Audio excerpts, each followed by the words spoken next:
Bonjour Monsieur l'abbé, Bonjour Ludovic, bonjour à tous. bonjour à tous. Reprenons notre sujet concernant l'indéfectibilité et la visibilité de l'Église au temps de la grande apostasie, en sachant que beaucoup de catholiques, ne voyant point comment concilier la crise actuelle avec l'indéfectibilité et la visibilité de l'Église, prétendent n'en trouver les caractéristiques extérieures que dans la hiérarchie officielle dirigée par François Bergoglio. D'autres semblent, au moins par leur attitude pratique, ne reconnaître ces caractéristiques que dans les jeunes évêques illégitimement sacrés par Monseigneur Lefebvre, épaulé par Monseigneur de Castro-Mayer, ou encore dans les évêques traditionnalistes illégitimement sacrés par Monseigneur Tuc. Donc ils divergent les uns des autres pour déterminer quels sont actuellement les membres de la hiérarchie légitime, tous tombent d'accord pour affirmer l'incompatibilité absolue de l'absence prolongée d'une hiérarchie légitime publiquement connue avec l'indéfectibilité et la visibilité de l'Église catholique. Et de fait, s'il n'y a point d'évêque légitime connu, qu'en est-il de la visibilité de l'Église militante? Si tous les évêques ont prévariqué, qu'en est-il donc de son apostolicité? Effectivement, le point crucial de cette crise inouïe est ce qui en fait l'essence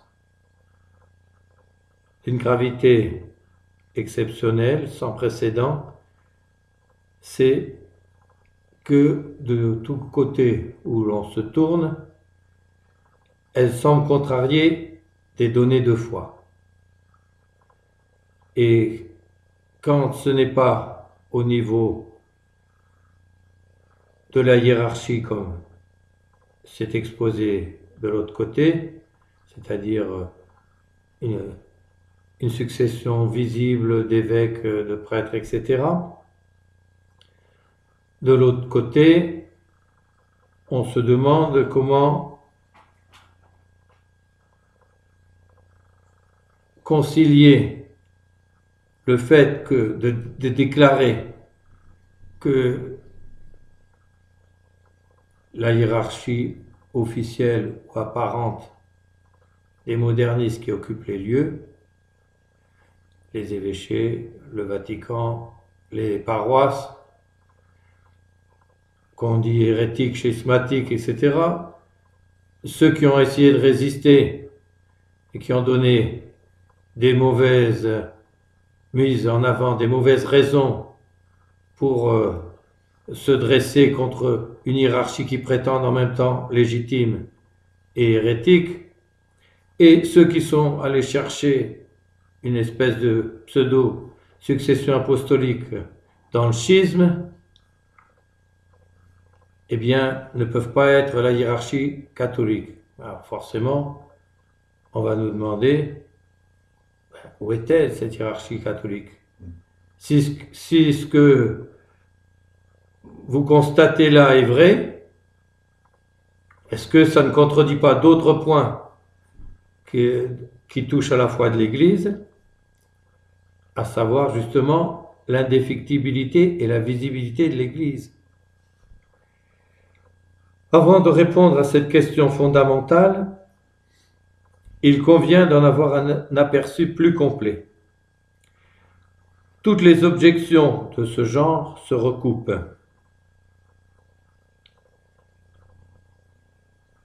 et concernent plus ou moins explicitement la nature divine et immuable de la Sainte Église militante. Elles peuvent donc se rapporter soit à ces quatre notes, c'est-à-dire les quatre caractéristiques qui font qu'on reconnaît l'Église catholique de toutes les dissidences et de toutes les fausses religions. Et ces quatre notes sont l'unité. Et mon Dieu, où est-elle l'unité actuellement? Il y a dans toutes les... Déjà, on a vu qu'il y a des divisions, mais dans chacune de ces trois divisions qu'on a mentionnées, il y a des subdivisions de tous les côtés. L'unité, et puis quand ce n'est pas l'unité en surface et sur la surface de l'amande, c'est l'unité par rapport à ce qui a précédé. L'unité, par exemple, dans la liturgie, l'unité dans la profession de la foi, ceux qui occupent les lieux là sont en opposition avec tout le passé. La sainteté, et mon Dieu, que de misère à ce niveau-là dans toutes ces trois catégories aussi. La catholicité, c'est-à-dire que normalement elle est répandue sur toute la surface de la terre, et l'apostolicité, alors déjà qu'elle se rattache aux apôtres, à la fois par la succession apostolique, mais aussi précisément sur le plan de la doctrine et sur le plan des sacrements. On n'invente pas, on ne fait que transmettre. Et donc ceux qui font du nouveau et qui font rupture avec le passé, forcément ça commence à poser des problèmes. Alors soit ça peut se rapporter à ces quatre notes, unité, sainteté, catholicité, apostolicité, soit à ces trois qualités de société. L'Église est une société parfaite en elle-même, une société spirituelle, mais aussi parfaite, et elles doivent être légitimes, parfaites et visibles. Soit enfin à ces deux prérogatives de indéfectibilité, d'une part. Indéfectibilité, ça veut dire qu'elle ne peut pas défaillir. Et infaillibilité, ça veut dire qu'elle ne peut ni se tromper en matière de foi et de dogme, ni être trompée. Et normalement, elle ne peut l'être parce qu'elle est bâtie sur le rocher de Saint-Pierre. Et cette garantie-là, précisément, elle est principalement donnée par la succession des papes légitimes. Le caractère convergent et connexe de toutes ces qualités et de toutes les objections qui y ont trait permet de résumer ces dernières en une seule question qui les comprend toutes, à savoir celle de la compatibilité de la nature divine de l'Église militante avec son état extérieur présent dans la crise actuelle. Ce point d'autant plus crucial que certains ont perdu la foi pour ne pas avoir pu répondre à cette question, d'autres sont en cours de la perdre. Néanmoins, il semble difficile de répondre clairement et autrement qu'en faisant un acte de foi en l'Église, sans trop chercher à comprendre ce qui nous dépasse. Alors, il y a effectivement un aspect qui est important à considérer, c'est que les données de foi sont au-dessus du simple raisonnement humain. Et donc, on a l'habitude d'adhérer à des données qui nous dépassent parce qu'on a compris que c'était raisonnable, que l'autorité de la révélation divine, Dieu ne pouvant ni se tromper ni nous tromper, on adhère, même si en partie on ne comprend pas tout ce à quoi on adhère. Donc cet acte de foi, il est assurément primordial et essentiel. Mais il n'empêche nullement de chercher à rendre compte de ses fondements. Selon le programme même de la théologie, ainsi résumé par saint Anselme, Fidens coherens intellectum, c'est tout le programme de la théologie. La foi cherchant l'intelligence des données qu'elle admet dès l'abord en tant que révélées par Dieu et enseignées par l'Église. On a une révélation, tout ça, oui, mais on va réfléchir dessus. Et toute la scolastique, c'est toute la gloire de la scolastique de l'avoir fait. Et de ce fait, il y a deux manières principales de répondre à cette question. L'une incomplète et négative, l'autre complète et positive, fondée soit sur la science de la théologie dogmatique et mystique, comme on en a donné un aperçu dans la première partie de cette réflexion, soit sur la science prophétique.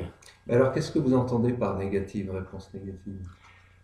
Eh bien, par le fait qu'elle est davantage une réfutation de l'argument des objectants ou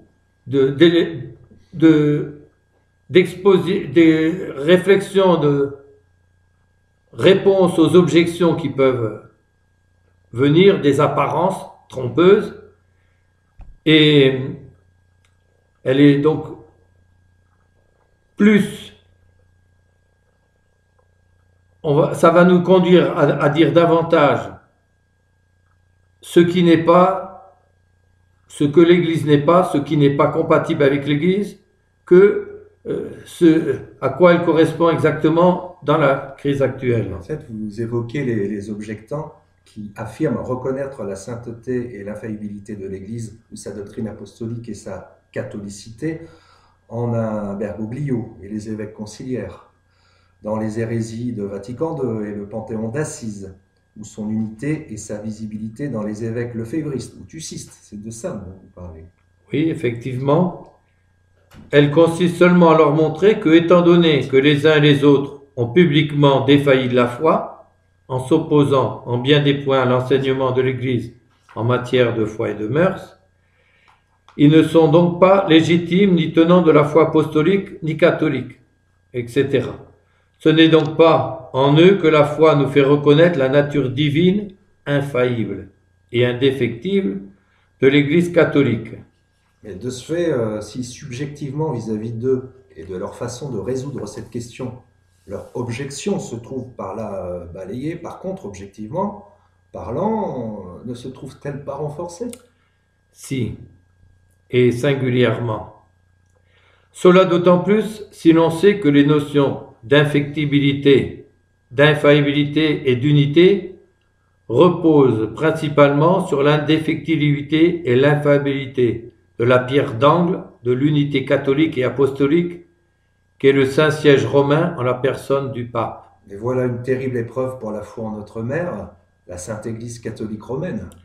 Mise à l'épreuve de notre foi, que seuls peuvent résoudre des données révélées, des données de foi. Alors, donc là, on vient de voir la réponse négative. Quant à la réponse positive fondée sur la théologie dogmatique, au moyen de la théologie dogmatique et de la science prophétique, disiez-vous?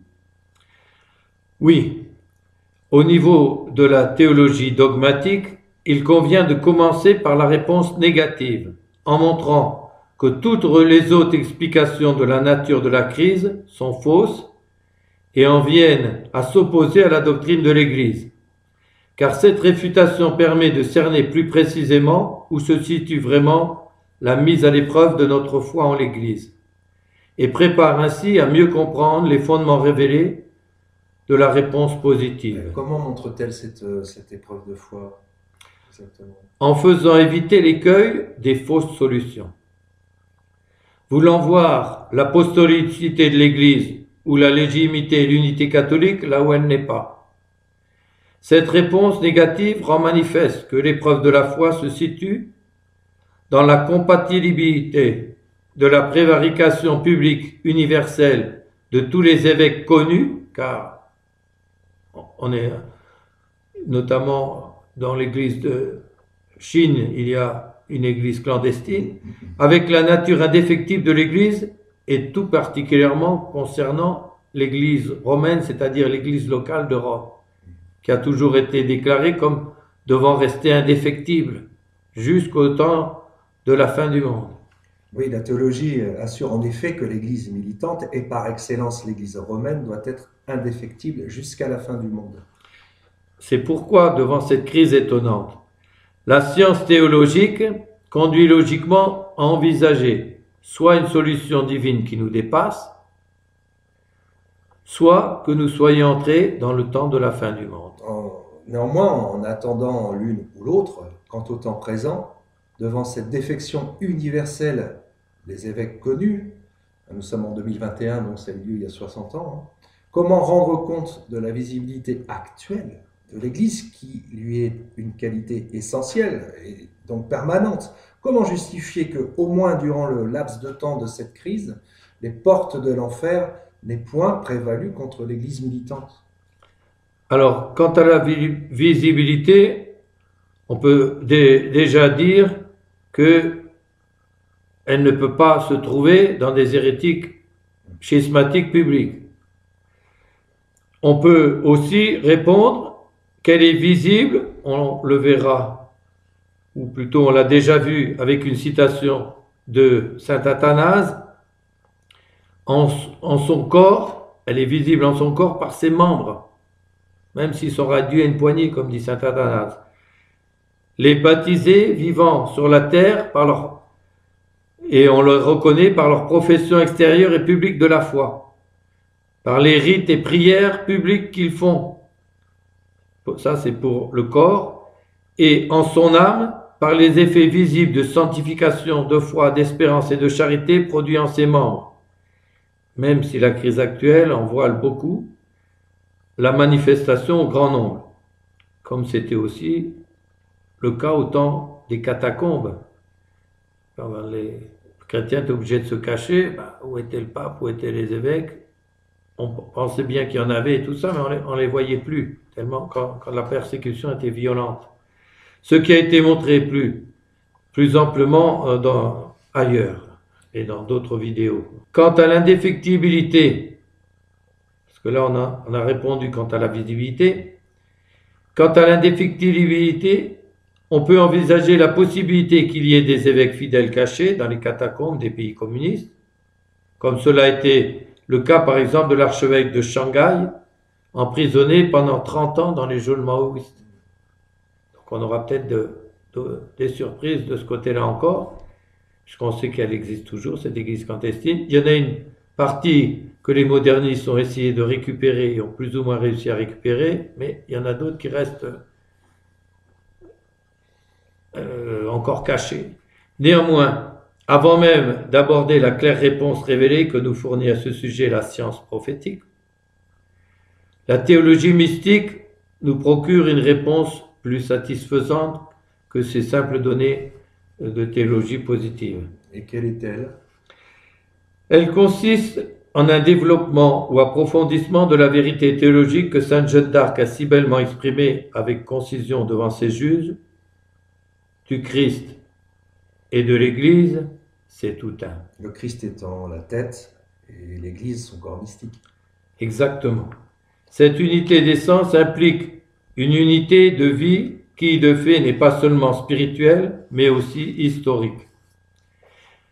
Voici comment l'explique Don Caspar Lefebvre dans son missel quotidien pour les fidèles de 1922 à la page 497, comme exposé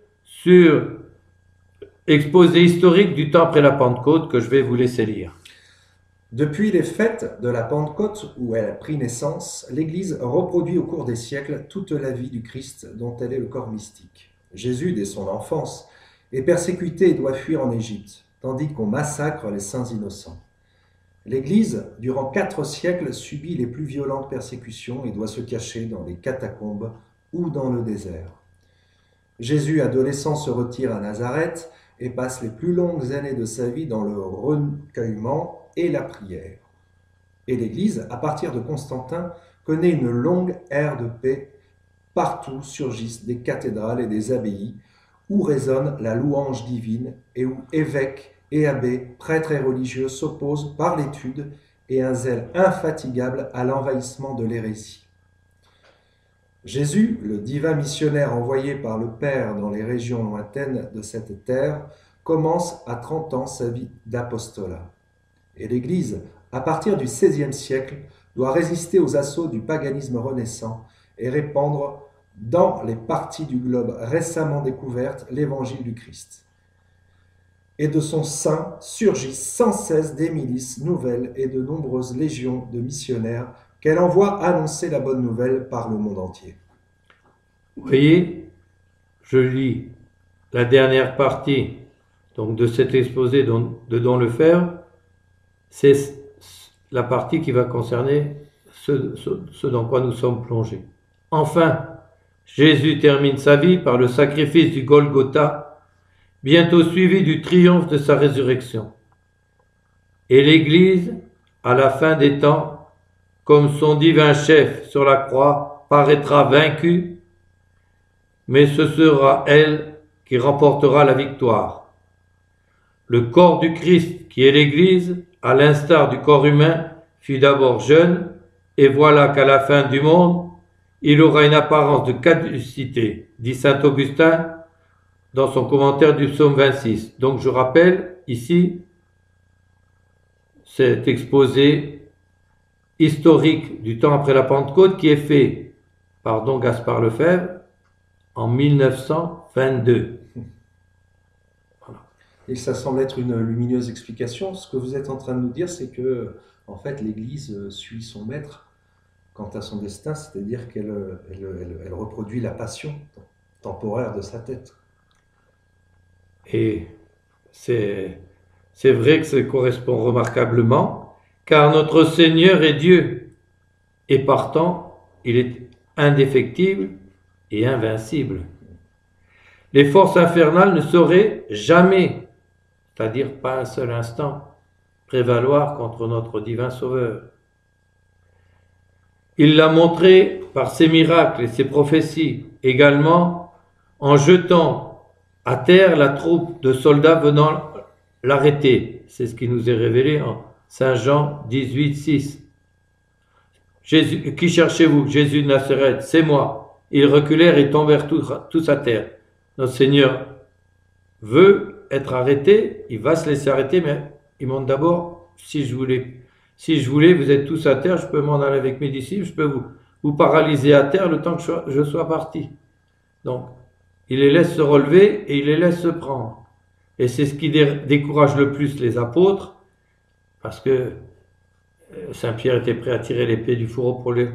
Ouais, si notre Seigneur lui-même les met par terre, et puis il les laisse faire quand même, c'est qu'il veut se livrer, alors là ils ne comprennent plus et ils s'enfuient. Et pourtant, il a été arrêté, ligoté, emprisonné, jugé, roué de coups et couvert de crachats. Alors il n'était plus tout puissant à ce moment-là. Condamné, abandonné de tous ses fidèles, exposé à la dérision du peuple, crucifié, et il est mort. Devant ces faits, on pouvait se demander ce qui est resté de sa divinité.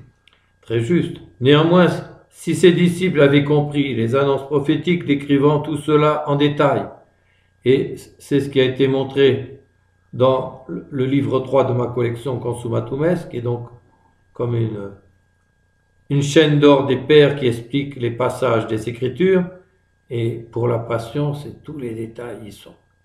Il y a même certains détails dans Isaïe, notamment, qui ne sont pas dans les évangiles.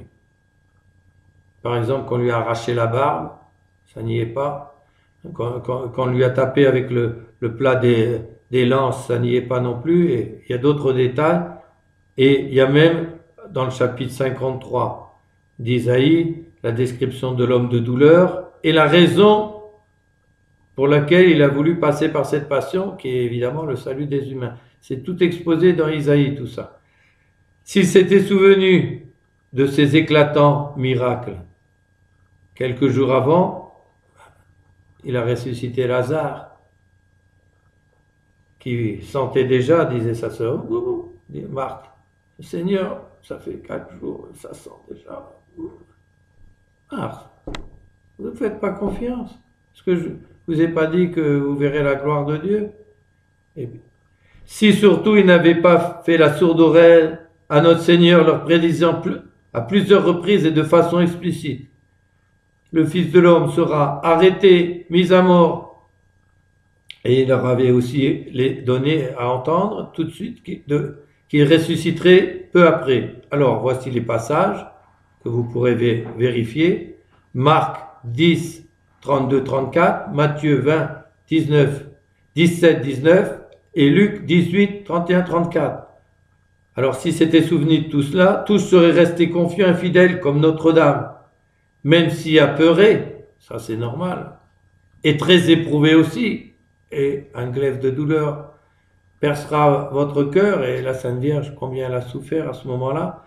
Comment ne point l'être en voyant notre Dieu rendu pour nous, maudit sur le bois. car c'est dans le Deutéronome, maudit soit celui qui pend au bois. 21, Deutéronome 21, 33, et c'est cité et repris par saint Paul aux Galates, chapitre 3, verset 13. Alors, mais comment pouvez-vous expliquer une telle chose? Bien, je ne puis pas entièrement l'expliquer, car il s'agit d'un mystère. Le mystère de la rédemption des pécheurs par l'immolation de l'innocent agneau de Dieu, du Verbe incarné sur la croix. Je puis seulement en rendre compte par la foi. Notre Seigneur a vaincu surnaturellement en se laissant vaincre humainement. C'est le passage du psaume 95, 10, Regnavit alignio Deus, qui a été tronqué dans certaines éditions, mais qui est reprise dans les Septante et aussi dans l'hymne de la Passion Vexilla Regis. Et Saint Ambroise en a donné une magnifique image. Il prend l'image des lutteurs grecs. Et une des manières pour les lutteurs grecs, on dirait une des clés de déstabilisation de l'adversaire, il se laisse saisir d'abord, parce qu'il ne se laisse pas saisir, il n'entraîne pas l'adversaire dans la chute qu'il va faire. Il se laisse d'abord saisir, il laisse saisir son corps. N'oubliez pas, il laisse saisir son corps. Il a son corps physique, il a son corps mystique. Il laisse saisir son corps, il se laisse tomber en arrière, il entraîne l'autre dans la chute, l'autre, il croit, ça y est, j'ai réussi à le mettre par terre, c'est ce qu'il croit. Puis au dernier moment, il donne un coup de rein, et il se trouve dessus, et il lui fait un harakiri. Il est coincé. Hein? Il est coincé, et le coup de rein, c'est évidemment la résurrection. Alors, les prophètes avaient prédit cette passion du Sauveur, notre Seigneur aussi. Mais cette apostasie générale que nous vivons, cette défection quasi universelle, ce semblant d'invisibilité, d'effacement temporaire de l'Église militante, a-t-elle aussi été prédite, monsieur l'abbé? Oui. Ah. Prouvez-le. Hein, c'est bien dire, hein, prouvez-le. Principalement par saint Paul, aux 2 Thessaloniciens 2:3.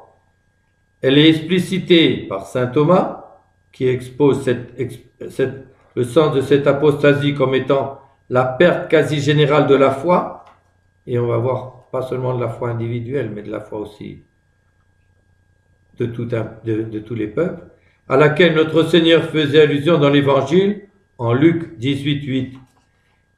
Et la coupure de tous les peuples d'avec l'Église romaine. Alors, c'est traité en détail, notamment dans mon livre sur l'Antéchrist. Également par Notre-Dame à la Salette, ou dans le secret donné à Mélanie, il y a cette terrible phrase: Rome perdra la foi et deviendra le siège de l'Antéchrist.